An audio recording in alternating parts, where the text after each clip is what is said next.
Good evening. Now moving ahead, let's come to the chapter TDS under GST. What is TDS? TDS is not different kind of tax, rather than it is a mechanism of depositing the tax to the government. Who deposit the tax to the government?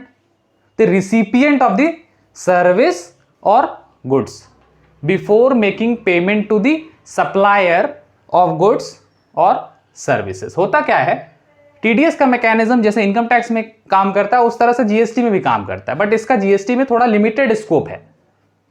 वो हम लोग देखेंगे किसके ऊपर apply होता है, किसके ऊपर अप्लाई नहीं होता है, और क्या रेट से डिडक्शंस करना है. जैसे इनकम टैक्स में देयर आर डिफरेंट रेट्स, यहां पे वैसा उतना कॉम्प्लेक्स नहीं है. We have only one rate. Now TDS mechanism काम कैसे करता है जीएसटी के अंदर में, उसको एक बार इजी एग्जांपल से हम लोग समझ लेते हैं. एक मिस्टर एक्स है जो एक रजिस्टर्ड पार्टी है, मीन्स उसका जीएसटी नंबर है. वो सप्लाई देता है. एक कंपनी है फॉर एग्जांपल वाई लिमिटेड, जो कि एक पब्लिक सेक्टर इंटरप्राइज है. इनके पास एज अ डिडक्टर जीएसटी में रजिस्ट्रेशन किया हुआ है. डिडक्टर के जैसा जो टैक्स को डिडक्ट करेगा, क्योंकि इनकी लायबिलिटी है टैक्स को डिडक्ट करना, इनका रजिस्ट्रेशन है as deductor. As deductor mister x supply किसको दिया है, मिस्टर वाई लिमिटेड को. Y limited will have to pay mister x ₹10 lakh. ये मेरा कॉन्ट्रैक्ट वैल्यू है. This is known as contract value. इसके ऊपर में भी कोई टैक्स नहीं जोड़ा हुआ है. इसके ऊपर में टैक्स का भी पेमेंट करना हो, क्योंकि इसको ये सप्लाई दिया तो ऑब्वियस है कुछ टैक्स भी चार्ज होगा. अभी टैक्स के लिए कॉन्ट्रैक्ट वैल्यू, जब भी हम जीएसटी जो डिडक्ट करना है वो कॉन्ट्रैक्ट वैल्यू पे डिडक्ट करना है. किस पे डिडक्ट करना है, कॉन्ट्रैक्ट वैल्यू के ऊपर में. Contract value does not include CGST और एसजीएसटी और आईजीएसटी और एनी काइंड ऑफ सेस. ये इसमें इंक्लूड नहीं होगा. जो टीडीएस का जो अमाउंट है, ये जो परसेंटेज जिसके ऊपर में टीडीएस निकाला जाएगा, वो कॉन्ट्रैक्ट वैल्यू पे डिपेंड करता है. कॉन्ट्रैक्ट वैल्यू का ही एक सर्टेन परसेंटेज को डिडक्ट किया जाएगा. इसके ऊपर में अब जो बिल रेज हुआ होगा, बिल पे जीएसटी जोड़ा गया होगा, मान लेते हैं ये इंट्रा स्टेट सप्लाई था, तो सीजीएसटी और एसजीएसटी इस पे ऐड किया गया होगा. एग्जाम्पल के तौर पर एट द रेट ऑफ 9%, ये भी at the rate of 9%. That means 90,000 और ये 90,000. टोटल इनवॉइस वैल्यू जो हुआ, इनवॉइस वैल्यू जो है वो कितना होगा, वो हो जाएगा 11,80,000. 11,80,000. टीडीएस डिडक्ट इस पे नहीं होगा. परसेंटेज जो कैलकुलेट होगा वो कॉन्ट्रैक्ट वैल्यू, या जिसको हम लोग टैक्सेबल वैल्यू बोलते हैं, जिस पे टैक्स लगाया गया है, वो वैल्यू के ऊपर में परसेंटेज कैलकुलेट होना. यहां पे क्योंकि ये एक इंट्रा स्टेट सप्लाई है, तो टीडीएस जो डिडक्ट होगा वो 1% सीजीएसटी का डिडक्ट होगा और 1% एसजीएसटी का डिडक्ट होगा. तो 1% जो सीजीएसटी का होगा तो ये आ जाएगा टीडीएस. अगर सीजीएसटी की बात करें तो ये 1%, यानी किसका, 1% ऑफ द कॉन्ट्रैक्ट वैल्यू, जिसपे टैक्स का अमाउंट इंक्लूड नहीं करना है, 10,000 रुपीज. एंड एसजीएसटी 1%, ये भी 10,000 रुपीज. टोटल डिडक्शन कितना हो गया, टोटल डिडक्शन हो गया 20,000 रुपीज. ये कौन काट लिया, ये वाई लिमिटेड काट लिया एक्स को पेमेंट करने से पहले. अब एक्स को पेमेंट कितना होगा, टैक्स का पूरा पैसा पेमेंट होगा, वो तो सही है. कॉन्ट्रैक्ट वैल्यू में से 20,000 डिडक्ट होके अब कितना पैसा पेमेंट होना है, तो वो होगा 9 लाख. अब जो पेमेंट होना है वो होगा कॉन्ट्रैक्ट वैल्यू माइनस टीडीएस, यानी 10 लाख रुपीज माइनस 20,000. यानी कि 9,80,000 रुपीज यहां से पे हो जाएगा और ये टैक्स वाला पोर्शन भी पे हो जाएगा। अब ये 20,000 काटने का तो काट लिया गया है वाई लिमिटेड के द्वारा, किसका? एक्स का। लेकिन ये वाई लिमिटेड का नहीं है पैसा, ये सरकार का पैसा है और ये पैसा को गवर्नमेंट को जमा कराना होगा। इसको गवर्नमेंट को पे करना पड़ेगा, पे टू दी गवर्नमेंट। कैसे पे होगा? आपको रिटर्न के चैप्टर में बताए थे कि जो भी डिडक्टर होता है उनको एक रिटर्न फाइल करना होता है, that is known as GSTR 7। तो यही जीएसटीआर 7 के थ्रू से हम लोग इसका रिटर्न भरेंगे और इसमें पेमेंट करेंगे 20,000 का। यानी हम क्या दिखाएंगे कि हमने मिस्टर वाई का 20,000 रुपीज डिडक्ट किया है against invoice value of ₹10 lakh and x का क्या जीएसटी नंबर है वो सब सिस्टम पर कोट करके रिटर्न को फाइल कर देंगे। रिटर्न फाइल कर दिए। अब मिस्टर एक्स मेरे पास आया कि भाई साहब आपने मेरा 20,000 काट लिया, इसका प्रूफ कहां है? कैसे माने कि मेरा 20,000 आप गवर्नमेंट को जमा करा दिए? तो रिटर्न जब भी भर लिए, ये पेमेंट ऑफ टैक्स को कर दिए। कैसे होगा ये पेमेंट ऑफ टैक्स? हमको एक रिटर्न में भर के ये करना, GSTR 7 फिल करना होगा। इसमें सारा डिडक्टी का डिटेल्स, यानी he is deductee and this company is deductor. तो ये इसको भी क्या कहेंगे हम? डिडक्टी। इसका डिटेल्स हम इसमें फिल करेंगे और पेमेंट करेंगे जो भी चालान है, चालान के थ्रू से, और बता देंगे कि ये payment is for mister x. और क्या होगा? पेमेंट करने के with in 5 days, within 5 days of payment, within 5 days of payment मेरे को डिडक्टी को एक सर्टिफिकेट इशू करना पड़ेगा। सर्टिफिकेट कैसा होगा? सर्टिफिकेट, सर्टिफिकेट का नाम होगा GSTR 7A। एक सर्टिफिकेट इशू करना होगा, issue certificate to deductee in form GSTR 7A। However जब डिडक्ट होगा तो 7A में जब रजिस्टर्ड डीलर यानी मिस्टर एक्स अपना जीएसटी का लॉगिन करेगा gst.gov.in में, तो ये इसको 7A यहां पे ऑटो पॉपुलेट करता है। हाउएवर रिस्पॉन्सिबिलिटी किसका है डिडक्ट करने का? जो कंपनी इसको पेमेंट कर रही है, बिफोर मेकिंग पेमेंट और क्रेडिटिंग द पेमेंट, उसको डिडक्ट कर लेना ये अमाउंट डिडक्ट करने के बाद में गवर्नमेंट को पे कर देना। कब तक पे कर देना है और रिटर्न भरना है? रिटर्न और पेमेंट इसी फॉर्म के थ्रू से हो जाता है। इसका ड्यू डेट जैसे पहले भी आपको बताया, इसका ड्यू डेट क्या होता है? 10th of the following month.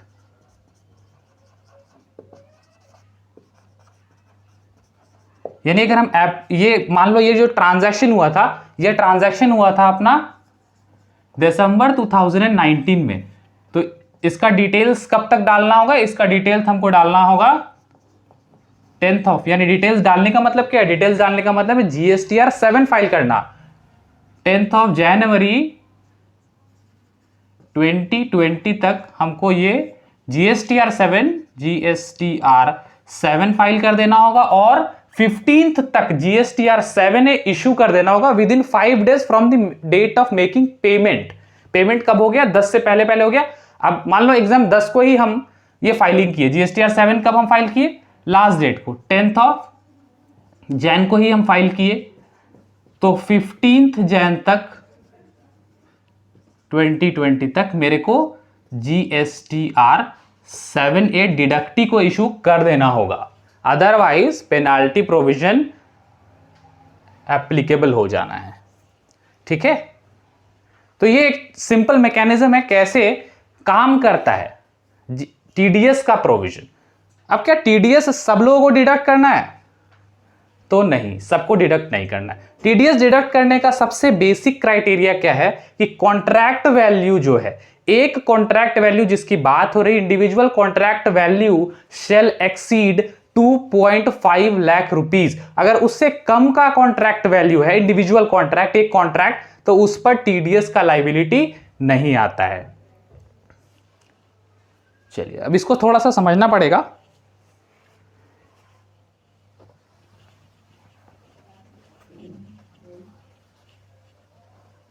इसी एग्जाम्पल से हम इसको समझते हैं।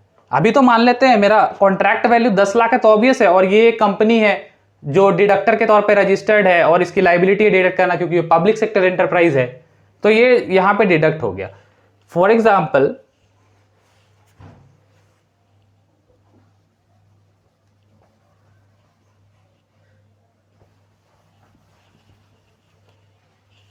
ये जो कॉन्ट्रैक्ट वैल्यू है ना, ये सिर्फ 2 लाख का होता तो कहीं पे भी इसका टीडीएस काटने का जरूरत नहीं था, कोई टीडीएस डिडक्ट करने का लाइबिलिटी नहीं आता।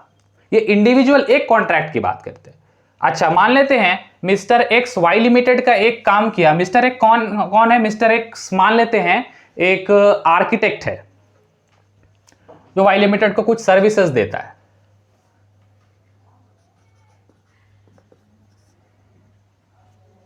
अभी एक साइट का काम कर रहा था, एक कॉन्ट्रैक्ट उसका चल रहा था, that contract is 1.5 lakh rupees का। एक दूसरा एग्जांपल हम लिए हैं, एक कॉन्ट्रैक्ट चल रहा है 1.5 लाख रुपीज का, ये कॉन्ट्रैक्ट अपना एग्जीक्यूट हो रहा है, अपना चल रहा है।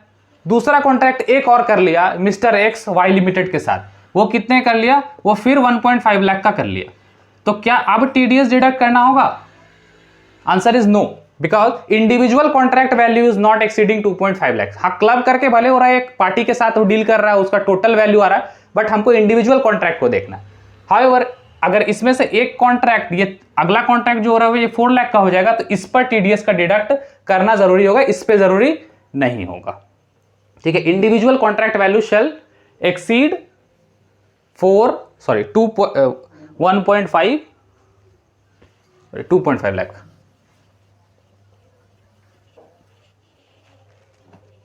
2.5 लाख इज द लिमिट। अगर उससे कम है या 2.5 लाख है तो मेरे को टीडीएस डिडक्ट नहीं करना। अगर एक्सीड करता है 2.5 लाख से, तब इंडिविजुअल कॉन्ट्रैक्ट की बात करें। 10-12 कॉन्ट्रैक्ट कर रखा है, हर कॉन्ट्रैक्ट 10,000 20,000 का है, तो क्लब करके नहीं देखना है, इंडिविजुअल कॉन्ट्रैक्ट पे हमको देखना है।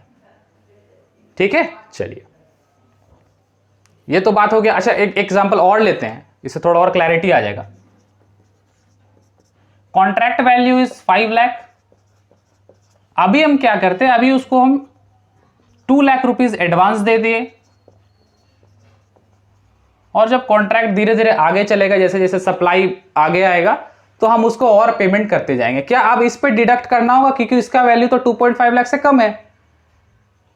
तो आंसर इज यस, इस पे डिडक्शन होगा, क्योंकि कॉन्ट्रैक्ट जो हुआ था वो अबव 2.5 लाख का हुआ है। हाउएवर एडवांस किसे भी आ जाए, पेमेंट का इंस्टॉलमेंट कुछ भी हो, that doesn't matter here.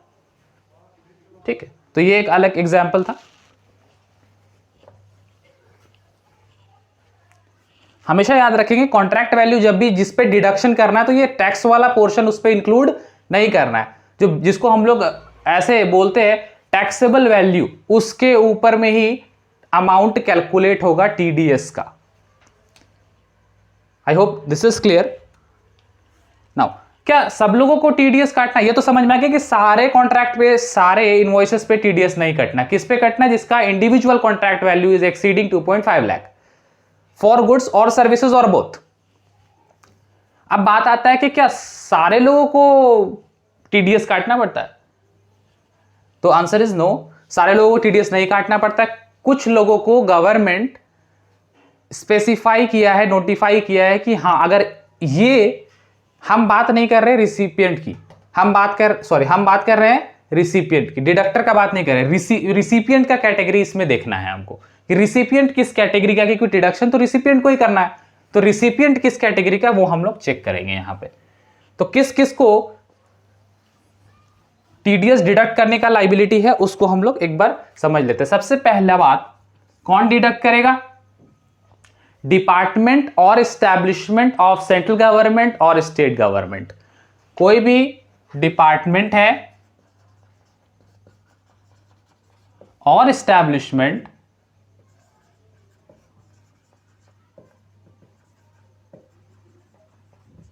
Of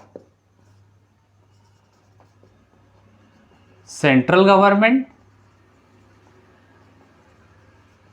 और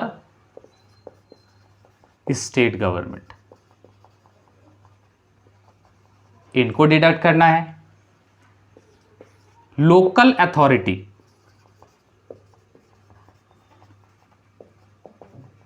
लोकल अथॉरिटी क्या करता है, कॉन्ट्रैक्ट करता है किसी के साथ कि आप हमको साल भर के लिए मेरा एनुअल मेंटेनेंस का काम ले लीजिए, या साल भर हमको कंसल्टेंसी दीजिए। एक चार्टर्ड अकाउंटेंट को हायर करता है, साल भर का आपको कंसल्टेंसी दीजिए, कॉन्ट्रैक्ट होता है उनके बीच में, और उसका कॉन्ट्रैक्ट का वैल्यू साल भर में जो फीस चार्टर्ड अकाउंटेंट को देना है वो 5 लाख रुपए देना है। तो 5 लाख के ऊपर में फिर टीडीएस का प्रोविजन एप्लीकेबल हो जाएगा, क्योंकि 2.5 लाख से ऊपर का एक इंडिविजुअल कॉन्ट्रैक्ट हो गया, और यहां पे ये डिडक्टी है। डिडक्टी कौन है, specified by the government, local authority अगर वो है तो। अदर देन नॉर्मल कोई है तो उसके लिए ये लायबिलिटी डिडक्ट करने का, टैक्स डिडक्ट करने का नहीं है।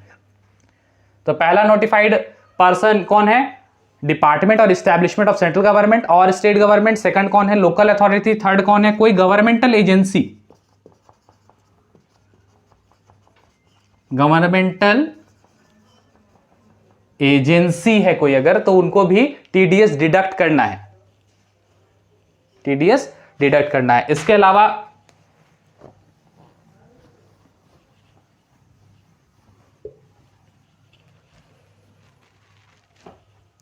गवर्नमेंट बोला एनी कैटेगरी और person as specified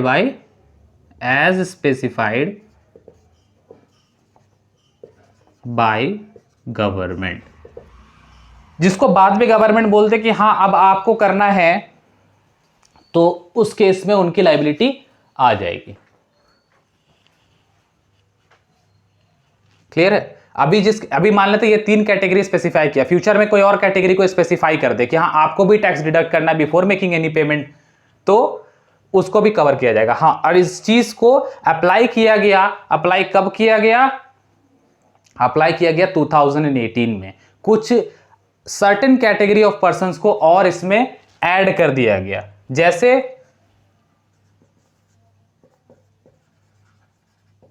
public sector undertakings,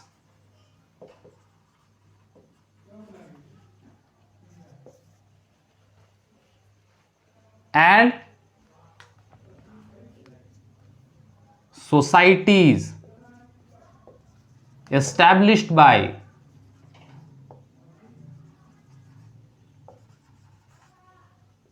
central government or state government or local authority under Societies Act 1860, इनको डिडक्ट करना है। उसके अलावा अगर कोई अथॉरिटी, एनी अदर अथॉरिटी और board established bye an act of parliament और स्टेट लेजिस्लेचर, स्टेट लेजिस्लेचर मतलब पार्लियामेंट से कोई एक्ट बना के कोई अथॉरिटी या बोर्ड को एस्टैब्लिश किया गया, या फिर विधानसभा से कोई बोर्ड बना के स्टेट लेजिस्लेचर, स्टेट 2 बार हो गया, state legislature, where interest of government is 51% or more through equity or control. These are the other category which are be specified in September 2018. इनको भी गवर्नमेंट ने बोला कि अगर आप भी कोई ऐसा पेमेंट करते हैं जो जिसका कॉन्ट्रैक्ट वैल्यू 2.5 लाख को एक्सीड करता है तो आप भी डिडक्ट करेंगे। पहले सिर्फ 3 कैटेगरी था, फिर 3 कैटेगरी को ऐड किया गया। अभी भी गवर्नमेंट जिसको बोल दे उनको डिडक्ट करना है। कौन कौन है एक बार देख लेते हैं। इसके अलावा किसी को भी टीडीएस डिडक्ट नहीं करना है जीएसटी के प्रोविजन के अंदर। जीएसटी का जो प्रोविजन है दैट इज सेक्शन नंबर 51, इससे ये गवर्न होता है टीडीएस का प्रोविजन।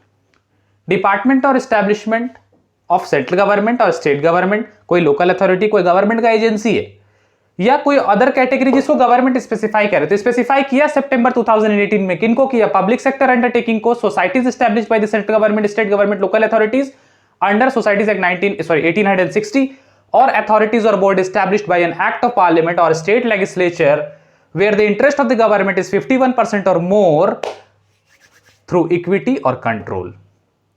क्लियर? तो these are the category of person those who are required to deduct tax when making payment to the supplier where the contract value exceeds 2.5 lakh.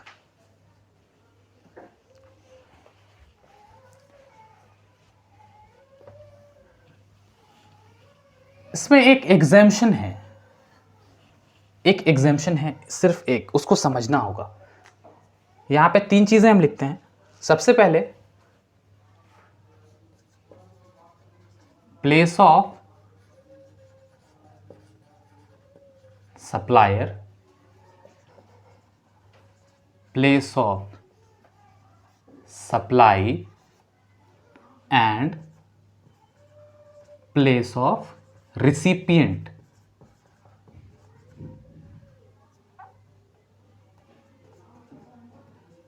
Recipient, place of supplier, place of supply and place of recipient. तो भाई place of supplier और place of supply जब एक होता है तो आपको मालूम होगा कि वहां पे लगता है सीजीएसटी और एसजीएसटी। प्लेस ऑफ सप्लायर और प्लेस ऑफ सप्लाई अगर अलग हो तो वहां लगेगा आईजीएसटी।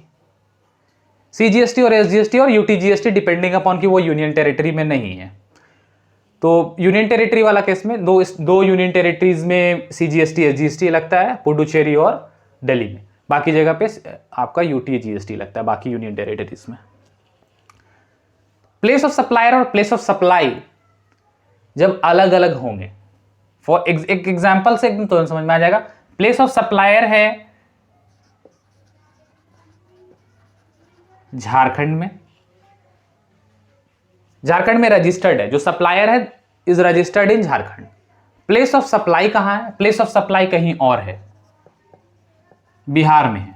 तो यहां पे क्या चार्ज होना है? यहां पे आईजीएसटी चार्ज होना है। तो यहां पे आपको प्लेस ऑफ रिसिपिएंट देखने का जरूरत नहीं है। यहां पे प्लेस ऑफ रिसिपिएंट देखने का जरूरत नहीं है। यहां पे इसको चलो मान लेते हैं ऐसे, बिहार, रिसिपिएंट भी जो है वो बिहार का है, क्योंकि जो आईजीएसटी और एसजीएसटी है वो इससे नहीं डिटरमाइन होता। वो डिटरमाइन किससे होता है? प्लेस ऑफ सप्लायर और प्लेस ऑफ सप्लाई से डिटरमाइन होता है। तो जैसे ही दोनों अलग अलग मिलेगा तो हम आईजीएसटी चार्ज कर देंगे। अब आईजीएसटी चार्ज हो जाएगा, रिसिपिएंट जो है बिहार में बैठा है, कोई दिक्कत नहीं, इनवॉइस बना के देंगे, यहां पे टीडीएस का प्रोविजन अप्लाई हो जाएगा, कोई प्रॉब्लम नहीं है। लेकिन in case place of supply Jharkhand है, प्लेस ऑफ सप्लायर झारखंड है, प्लेस ऑफ सप्लाई भी झारखंड है,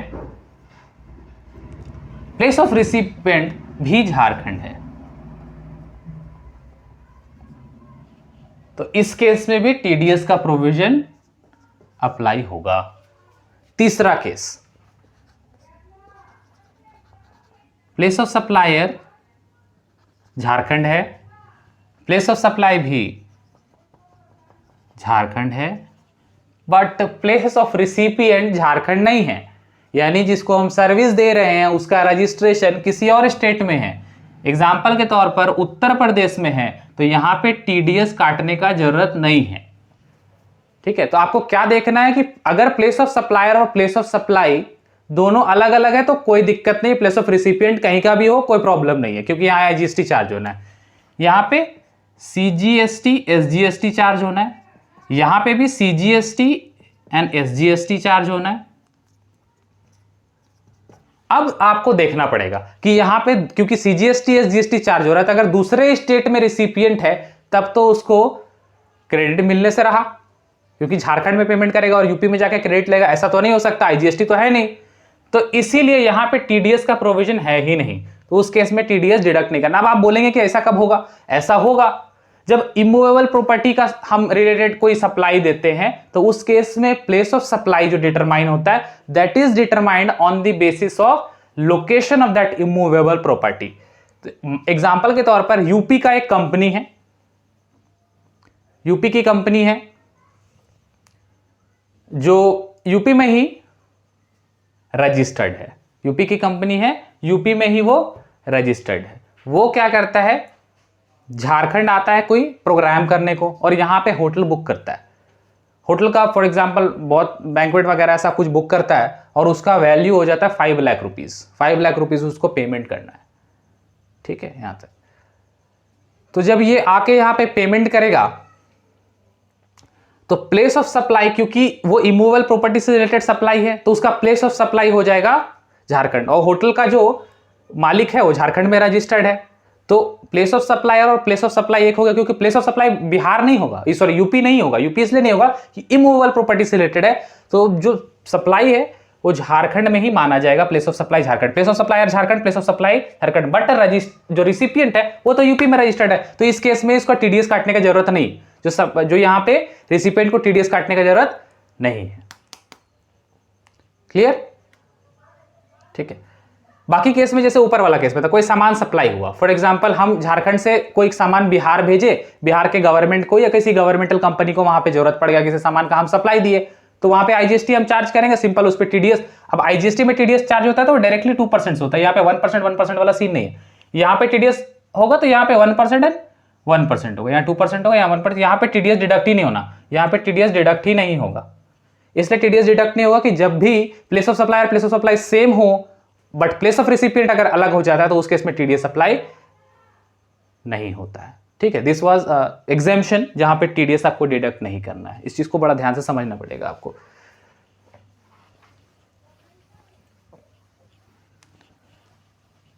अच्छा, ये सब तो सही है, अगर टीडीएस का प्रोविजन का आप कुछ बात ना माने तब क्या होगा,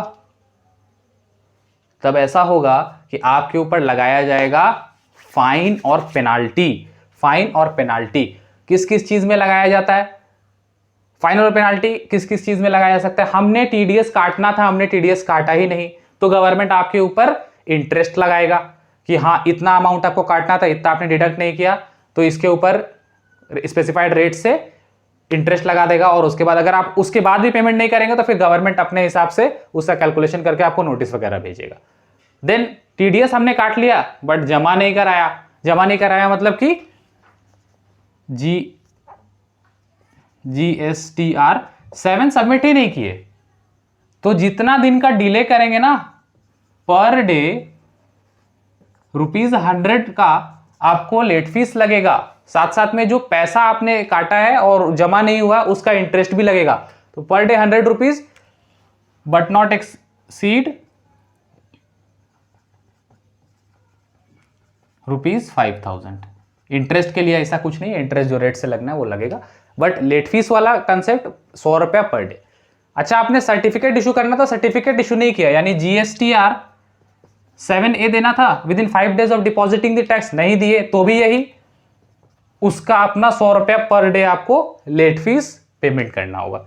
कई बार क्या होता है कि जो डिडक्टर है वो ज्यादा पैसा काट लिया, मतलब जितना काटना था, मान लो फॉर एग्जांपल 10,000 काटना था, 15,000 काट दिया, जमा करा दिया, तो उसका वो रिफंड ले सकता है। कौन रिफंड ले सकता है? डिडक्टर। बट उसमें कंडीशन है। कंडीशन क्या है कि अगर ऐसे, ये इसको मैकेनिज्म को एक बार हम समझ लेते हैं फिर से, अब आपको कंडीशन क्लियर हो जाएगा। मैकेनिज्म क्या था कि एक है डिडक्टी, एक है डिडक्टर। डिडक्टर कौन है? रिसिपिएंट है। ये कौन है? ये सप्लायर है। ये इसको सर्विसेज देगा, गुड्स देगा, ये इसको पेमेंट देगा, बट आफ्टर डिडक्टिंग टीडीएस, अगर कॉन्ट्रैक्ट वैल्यू 2.5 से एक्सीड करता है और रिसिपिएंट स्पेसिफाइड कैटेगरी में आता है तो इसका पैसा काट लेगा। कितना काट लेगा? 2% आईजीएसटी होगा तो, और अगर सीजीएसटी एसजीएसटी होगा तो 1% दोनों। फिर से समझिए, वही 10 लाख वाला एग्जांपल लेते हैं, 2% मान लेते हैं IGST है, ये चलो पहले वाला ही ले लो, 1%, 1%, 1%, 1%, CGST, SGST, ये हो जाएगा 10,000, ये हो जाएगा 10,000, 20,000 टोटल में डिडक्ट कर लिए। डिडक्ट करने के बाद में क्या किए, डिडक्ट करने के बाद में क्या किए, इसको जमा करा दिए और GSTR 7 फाइल किए, GSTR 7A का सर्टिफिकेट हम डिडक्टी को इशू कर दिए, सब कुछ टाइमली। तो ये 20,000 हम किसके बिहाफ में जमा किए पता है आपको, हम इसके बिहाफ में जमा किए। तो ये जब अपना लॉगिन करेगा तो ये 20,000 इसको TDS वाले कॉलम में नजर आएगा, तो उसको ये कैश लेजर में अपने ट्रांसफर कर सकता है और पेमेंट के लिए यूटिलाइज कर सकता है। फर्दर इसका जो आउटपुट टैक्स लायबिलिटी आएगा उसमें इसको अपना एडजस्ट कर सकता है, कोई प्रॉब्लम नहीं आएगा यहां पे इसको। क्लियर है?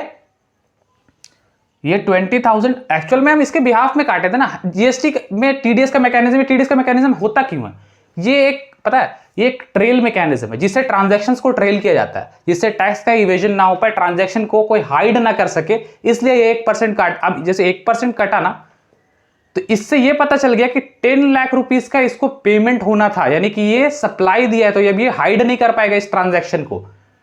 ठीक है, इसे ट्रेल मैकेनिज्म, जिससे हम लोग पकड़ पाते हैं कि कोई ट्रांजैक्शन हुआ है। करना कुछ नहीं, इसका पैसा कहीं नहीं जा रहा है, इसका पैसा बस इसके नाम से काट के हमने गवर्नमेंट को पहले ही डिपॉजिट करा दिया। अब ये इसका क्लेम ले सकता है, कैश लेजर भी इसको ट्रांसफर कर सकता है।